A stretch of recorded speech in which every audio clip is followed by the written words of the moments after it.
कांग्रेस सरकार में जब 2 रुपए भी सिलेंडर का रेट बढ़ता था तो केंद्रीय मंत्री स्मृति ईरानी सिलेंडर लेके नागिन डांस करने पहुंच जाती थी। आज 10 किलो चावल दूंगा मैं इनको, 10 किलो चावल, ये अपने नंबर दे दे, हर महीने में इनको दूंगा। दे दो 10 किलो चावल, ये अगर 1 महीना अपना चला दे, ये अपना चला दे 1 महीना। आपसे भीख मांगू? जो मोदी किया है किसान कार्ड 6,000 रुपया साल में देता है, भीख मांगू मैं? देखिए हमारे देश में पूरी तरीके जो मीडिया है बिक चुकी है, बिल्कुल स्वतंत्रता खत्म कर दी चुकी है। मैं राहुल भक्त हूँ ना मोदी भक्त हूँ, बस भारत माता के भक्त हूँ। देश हित के लिए काम होना चाहिए। अगर हाँ मैं बता रहा हूँ, 9 साल में इन्होंने इतना महंगाई बढ़ा दिया, बेरोजगारी बढ़ा दिया, लोग पानी पीना मुश्किल पड़ रहा है। ये मोदी जी के टाइम में चंद्रयान हुआ है ना, तो कांग्रेस सरकार में परमाणु बम भी बने। आखिर जो भी कांग्रेस सरकार ने बनाया था मोदी सरकार में उसको बेच दिया गया, BSNL बेच दिया गया। फ्री किसी को नहीं देना चाहिए, फ्री से फिर देश ही फ्री हो जाएगा। ये देख लेना, ये जो मोदी जी दे रहे हैं ना, ये इस करके नहीं दे रहे, ये कोरोना काल का जो सिस्टम आया हुआ है उसको ठीक करने के लिए दे रहे हैं। हम मिडिल क्लास कहाँ जाएंगे, एसी में तो नहीं जा सकते ना। उन्हें 10-12 डिब्बे एसी के चला दी मोदी ने। मगर अंकल पब्लिक तो कह रही है कि ट्रेन में सफ़र महंगा हो या राशन महंगा हो या जो है सिलेंडर महंगा हो, चाहिए मोदी जी। ऐसा वो नहीं आता, मोदी नहीं आता, मोदी नहीं आता। अगर हम ना हो तो सरकार ही ना चले। कैसे चलेगी बताइए हमको? अगर हम खेती ना करें, गल्ला ना पैदा करें, ना हम गवर्नमेंट को दें तो कहाँ चला लेंगे बताओ? और फ्री जब फ्री का आप जो लोग विरोध कर रहे हैं तो आखिर मोदी जी को फ्री का राशन बांटने की क्या जरूरत पड़ रही है? मैं सन 2013 में जब दिल्ली NCR में आता था तो मुझे चारों तरफ यही देखता था, कंस्ट्रक्शन के क्षेत्र में ऐसा लगता था जैसे युद्ध छेड़ दिया हो, रात दिन बिल्डिंगें बनती थी। आज के क्षेत्र में अमरपाली जैसी नामी गिरनामी कंपनियां फेल हो गई हैं, जो कि वो मोदी के राज में हुआ। बेरोजगारी चारों तरफ छा गई है। आज की डेट में कोई भी रोजगार नहीं है कंस्ट्रक्शन के क्षेत्र में। दिल्ली NCR में ऐसा लग रहा है जैसे कि कोई भी बिल्डिंगें नहीं बन रही, ना कोई फ्लैट बन रहा है। बेरोजगारी हो, सिलेंडर 5,000 का हो, आएंगे मोदी जी। देखिए मैं ये कहना चाहता हूँ कि कांग्रेस सरकार में जब 2 रुपए भी सिलेंडर का रेट बढ़ता था तो केंद्रीय मंत्री स्मृति ईरानी सिलेंडर लेके नागिन डांस करने पहुंच जाती थी। आज सिलेंडर के रेट आसमान छू गए, पर केंद्रीय मंत्री स्मृति ईरानी का कहीं भी नजर नहीं आती। आखिर क्यों? अब महंगा होता ही नहीं होगा। अब इतना वो आसमान छू चुका है और एक तरफ सिलेंडर फ्री दिया जाता है, एक तरफ फ्री का लालच दिया जाता है। अगर मोदी जी कहते फ्री में नहीं पॉलिसी तो फ्री को देखिए, जो भी नेता अंकल जी को मैं 10 किलो चावल दूंगा हर महीने दिल्ली में, और 1 महीना ही चला के दिखा दे मेरे को। हाँ, मैं अपनी गर्दन कटवा दूंगा, मीडिया के सामने बोल रहा हूँ। 10 किलो चावल दूंगा मैं इनको, 10 किलो चावल, ये अपने नंबर दे दे, हर महीने में इनको दूंगा। दे दो 10 किलो चावल, ये अगर 1 महीना अपना चला दे, ये अपना चला दे 1 महीना। आपसे भीख मांगू? जो मोदी किया है किसान कार्ड 6,000 रुपया साल में देता है, भीख मांगू मैं? कहाँ जा रही है उनकी बहन, कहाँ जा रही है अभी ये बता। जब आप वो बेरोजगारी है, कहाँ खा रहे हैं वो लोग? उनकी बहन कमा के ला रही है, 5 किलो चावल ला रही है क्या? 5 किलो चावल भाई फ्री भी। महिलाओं का अपमान कर दे भाई, हटो। हाँ पीछे जाओ, पीछे हटाओ, अरे पीछे जाओ। सुनो अंकल, मध्य प्रदेश में जो है शिवराज जी भी जो है कह रहे हैं कि ये फ्री में मिलेगा, वो फ्री में मिलेगा। वो भी फ्री की बात कर। फ्री किसी को नहीं देना चाहिए, फ्री से फिर देश ही फ्री हो जाएगा। ये देख लेना, ये जो मोदी जी दे रहे हैं ना, ये इस करके नहीं दे रहे, ये कोरोना काल का जो सिस्टम आया हुआ है उसको ठीक करने के लिए दे रहे हैं। आप ये कह रहे हो कि मैं गन्ना नहीं दूं, वो नहीं दूं, आप लोग ही हो। प्याज के 2 रुपए बढ़ जाएंगे, शराब आ जाएंगे, महंगाई हो गई। फ्री में हमें कुछ नहीं चाहिए। फ्री में दारू कौन बांटा? फ्री में हम लिया, हम तो मजदूर आदमी हैं। फ्री में हमको कुछ नहीं चाहिए। हम उस घर से हैं कि हम मेहनत करके, हम मजदूरी करके हम अपना पेट पाल सकते हैं। हम अपना मजदूरी करके अपना पेट पाल सकते हैं। हमें फ्री मिलने चाहिए। जो पात्र हैं फ्री के, ये भी मैं कह रहा हूँ, जो उसके पात्र हैं उसको मिलना चाहिए, और जो नहीं पात्र उसको नहीं मिलना चाहिए। और अभी इनके अंकल जी कह रहे थे, कोई खड़े थे यहाँ पे, कि 2,000 रुपये खेती का मिलता है, मैं मानता हूँ मिलता है।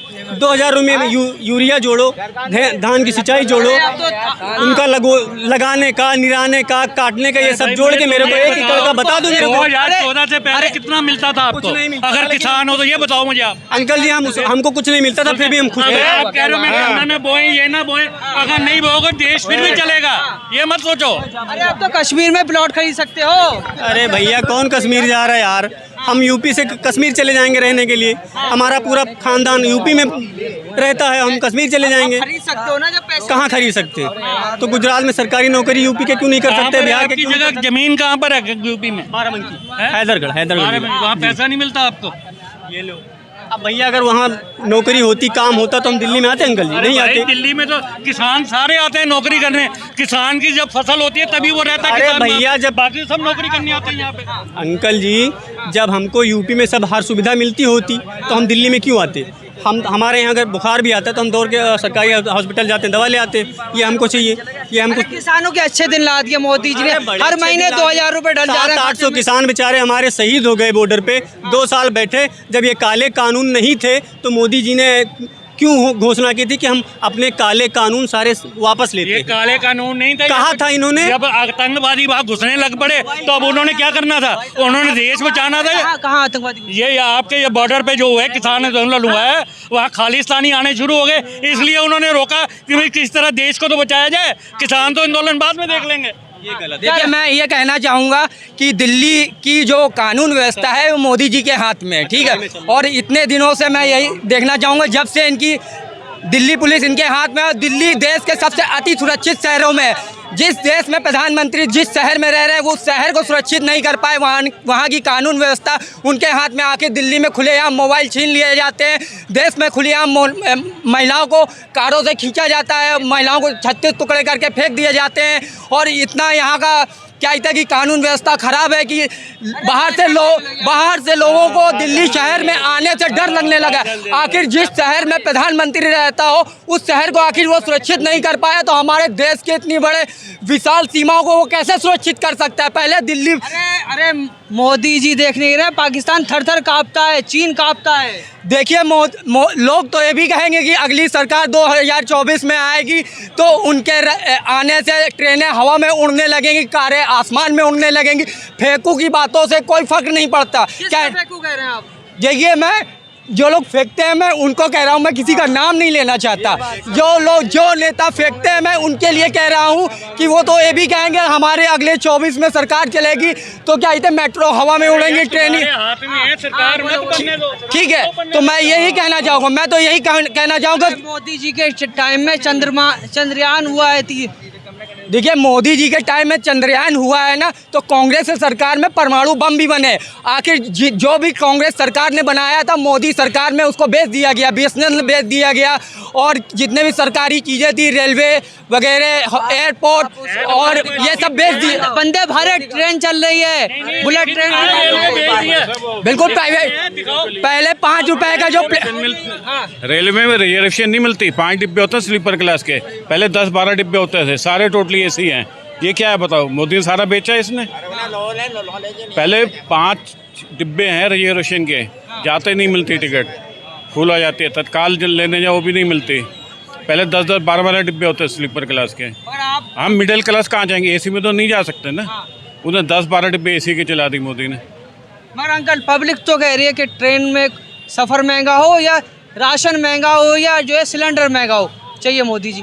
वो नहीं आता, मोदी नहीं आता, मोदी नहीं आता, कोई भी नहीं कह सकता। मोदी नहीं आता दोबारा। सवाल उठाता हूँ, आप इतनी बड़ी और वैसे भी हमारे देश की जनता जो भी है 70% गांव में वास करती है, वो वंदे भारत जैसी कहते कि हवाई जहाज से महंगे से ज़्यादा किराए में सफ़र नहीं कर सकती। इसलिए वंदे भारत जैसी ट्रेनों का यहाँ पे कोई ज़रूरत नहीं है। यहाँ पे कहते जनरल बोगी जैसे ट्रेनों को, जनरल बोगी को बढ़ाना चाहिए। आज भी आप देखिए हमारे देश में जो जनरल बोगी में गरीब लोग आते हैं, भेड़ बकरियों के तरीके आते हैं। आखिर मोदी जी का दिल उनके लिए क्यों नहीं पिघलता? आखिर अंबानी जैसे और बड़े बड़े अडानी जैसे लोगों के लिए कानून उनके पक्ष में बना के उनको फायदा पहुंचाते हैं। देखिए हमारे देश में पूरी तरीके जो मीडिया है बिक चुकी है, बिल्कुल स्वतंत्रता खत्म कर दी चुकी है। हमारे देश का नामी चैनल NDTV जो देश एशिया में उसको स्वतंत्रता के नाम पे पुरस्कार मिला था उसको आखिर अडानी जी के जरिए उसको खरीदवा लिया गया। और एक स्वतंत्र पत्रकार होता था हमारे देश में, रवीश कुमार जैसे थे, उनसे क्या थे, देश के प्रधानमंत्री डर गए, आखिर उनको नौकरी से निकलवा दिया। आखिर ये हमारे देश के पत्रकार को, एक स्वतंत्र पत्रकार को इतना अपमानित क्यों किया जा रहा है? आखिर मीडिया को स्वतंत्रता क्यों खराब कीजिए? आज ये रात दिन जितना भी न्यूज चैनल है, मोदी का मीडिया सब बिकी हुई है। जब G20 आया था मिलने नहीं दिया, बात नहीं करने दी। G20 को अगर लेकर आप अगर क्या आवाज लगता है आपको 24 में कौन आ रहा है? मोदी जी? पता नहीं कौन आएगा। देखो पहले भी जनरल में कैसा गर्दी होती थी, अभी भी है, तो फर्क कुछ नहीं हो रहा है। ये जो मोदी जी कर रहे हैं अच्छा कर रहे हैं, लेकिन वो ऊपर की लेवल में कर रहे हैं, नीचे की लेवल में जैसा का वैसा हो रहा है। ऊपर की लेवल में कौन कौन से काम हो गए? अभी पता नहीं क्या हो रहे हैं, लेकिन ऊपर की लेवल में कर रहे हैं वो। नीचे आप ये बता सकते हो क्या कर रहे हैं मोदी जी आपके लिए? अरे नीचे की लेवल में नहीं, नीचे की लेवल में ध्यान नहीं दे रहे। आपसे जनता का फायदा हुआ, वो कह रहे हैं 10 काम बता दीजिए मोदी जी। जनता का फायदा हुआ। मोदी ने क्या दिया हमें हिंदुस्तान को लूट अरे कर भैया हमारा नाम जा रहा है, हमारा नाम जा रहा है। 10 काम आप बताइए। देखिए जरा रुक रहे भाई, सुनो भाई। हमारे गांव में पहले लाइट आ गया, पानी था उस वहाँ पे, समझे? किसान वाले आ गया, किसान आ गया, हाँ, इनके काम सुन लो, काम बता रहे हैं। किसान वाले आ गया, पहले नहीं मिलता था। इसके बाद शौचालय आ गया, मकान का पैसे दे रहा है, समझे? अच्छा 5 किलो अनाज दे रहा है, जरा सुन लीजिए। मंदिर बनवा दिया, जरा सुन लीजिए, एक मिनट सुन ले भाई, धर्म की बात है। 370 हटा दिया, सब बहुत काम किया है। ले लिया कश्मीर में, मैं हमारे पास पैसे है। भाई को क्या फायदा? मंदिर बनाने से जनता को क्या फायदा? मैं एक फायदा पूछ रहा हूँ, आप हर एक काम 10 काम बताइए जो जनता को फायदा हो। मंदिर बनाने से गरीब जनता को कोई फायदा नहीं। रोड हमारे गांव में पानी बहता था, रोड जाकर देखिए, बड़ा रोड बना दिया है हमारे गांव के अंदर में। काम गिरा दिया, और क्या लेंगे? देखिए ये जो भी काम बता रहे हैं वो क्या कहते हैं कि गरीब जनता को उससे कोई फायदा नहीं हो। 370 हटाने से कश्मीर में फायदा हुआ होगा लोगों को। आखिर 1 अरब 40 करोड़ लोगों के लिए उन्होंने क्या किया? खरीद लोगे कश्मीर में? आप कश्मीर में आखिर जब पैसे होंगे, जब रोजगार होगा तभी तो कश्मीर में प्लॉट खरीदेंगे। नोटबंदी करके मैं न राहुल भक्त हूँ ना मोदी भक्त हूँ, बस भारत माता के भक्त हूँ। देश हित के लिए काम होना चाहिए। अगर हाँ मैं बता रहा हूँ, 9 साल में इन्होंने इतना महंगाई बढ़ा दिया, बेरोजगारी बढ़ा दिया, लोग पानी पीना मुश्किल पड़ रहा है। ये चीजें हैं। अगर बीजेपी मुद्दा पर आकर बात करती है तो वो 1 मिनट भी नहीं टिक पाएगी, इसलिए कि इन्होंने इतना ही महंगाई कर दिया है, गरीबों को रोजगार नहीं दिया है, पला है कि और इसमें क्या और लोगों को इतना महंगाई से जूझना पड़ रहा है कि खाना मुश्किल पड़ रहा है। ये चीजें हैं। बीजेपी मुद्दा पर आती नहीं है, सिर्फ मंदिर मस्जिद ये जुमला ये सब है। भाई और मोदी के भक्त लोग भी यही बताते हैं कि मंदिर बना दिया, 370 हटा दी। एक मिनट, इलेक्शन का टाइम आता है तो राम मंदिर और बाबरी मस्जिद का मुद्दा क्यों उठाया जाता है? ये बात का जवाब तुम दोगे, तुम मीडिया हो। हो गई तुम्हारी बात, अब बोलो। देखिए मैं इतना तुम दोगे। देखिए कि जो लोग अंधभक्त लोग कहते हैं कि कांग्रेस ने आखिर क्या किया, तो मैं इतना कहना चाहूँगा कि मोदी जी अगर क्या कहते 10 जन्म भी ले लेना तो इंदिरा गांधी जैसी हमारे देश की प्रधानमंत्री जैसे का कभी भी बराबरी नहीं कर सकते। क्यों? इंदिरा गांधी ने जो काम कर दिए ना मोदी सरकार में, वो क्या कहते हैं कि 10 जन्म लेके भी नहीं कर सकते। आखिर क्या कहते हैं कि हमारे कांग्रेस सरकार में जो जवाहर नवोदय जैसी विशाल श्रृंखला पूरे देश में खड़ी की गई गरीब बच्चों के लिए, मोदी जी ने क्या किया? कितने स्कूल खुलवा दिए, कितने कॉलेज खुलवा दिए। आखिर जनहित में कुछ भी नहीं उन्होंने नहीं किया। बस जो भी किया अडानी अंबानी जैसे लोगों को फायदा पहुंचाने लिए कभी कैसी कानून लाना। कह रहा है कि 10 जन्म लेके भी मोदी जी इंदिरा गांधी जैसे काम नहीं कर पाई। 70 साल इंदिरा का पर खानदान सारे खा गया। हाँ। ये 9 साल में देख लिए कितना काम हुआ है। हाँ। एक परिवार में 1 मोबाइल डाटा था। हाँ। अब 5 परिवार है तो 5 परिवार में इंडिया कौन लाया? जस्ट सुन तो लो भाई। डिजिटल इंडिया कौन लाया अंकल? हमें इतना तो अनुभव है ही नहीं। डिजिटल इंडिया देखिए डिजिटल इंडिया मोदी जी लाए हैं वो बात ठीक है, लेकिन एक तरफ मोदी जी कहते हैं कि हमारे देश की स्वदेशी अपनाओ और मेक इन इंडिया का नारा देते हैं, और खुद एक तरफ विदेशी गाड़ियों के कफीले ल्यूमिनियस जैसी महंगी गाड़ियों से चलते हैं और विदेशी पेन यूज़ करते हैं, विदेशी तो आखिर जो मेक इन इंडिया का क्या कहते हैं कि नारा देना आदमी विदेशी गाड़ियों से क्यों घूमता है? आखिर हमारे महिंद्रा और टाटा जैसी गाड़ियों की कमी है क्या? विदेशी उनसे गाड़ियों क्यों नहीं से घूम सकते? भैया प्रधानमंत्री है, घूमेगा नहीं उसमें खतरा है, खतरा रहता है, घूमेगा नहीं। अब बताइए आप, प्रधानमंत्री देश का राजा है। अरे क्या लग रहा है?